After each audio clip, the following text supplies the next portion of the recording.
Yeah, had enough? Political mess? Send him Frankie this fall and tell him no party for Congress. What is liberty then?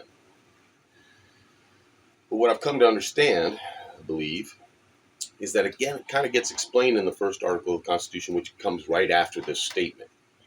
We're going to secure it to ourselves and to our posterity the blessings of liberty. Not the blessings themselves, but the liberty that gives us the blessings. I believe it might be quantifiable. I think we might be able to figure it out by a mathematical equation. And I think it's revealed to us in that first article, Article 1, Section 2, Clause 3, wherein, at least with regards to the states and the relationship to a union, each shall have at least one, none more than one for every so many people.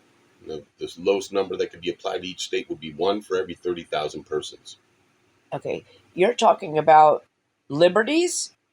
Because I'm talking about liberty. We're talking about liberty, yes. It's a quantifiable relationship between the governed and governing.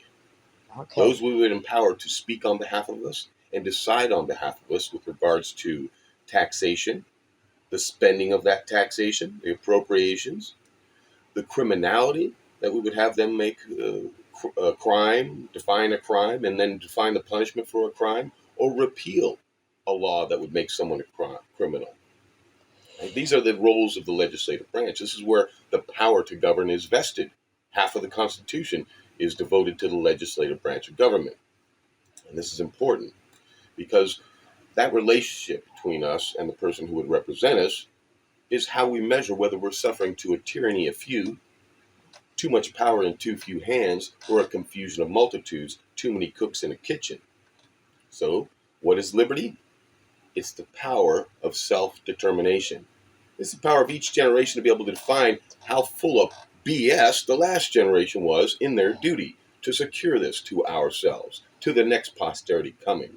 If all we can do is take freedom and equality and somehow satisfy these arbitrary notions, then we certainly don't have liberty. And soon, from one generation to the next, we won't have a clue what it even means. So while I can tell somebody that I believe that liberty in this context is the power of self-determination, I could tell you 100 times. And because you've never experienced it, it'll wash right over you. You forget it.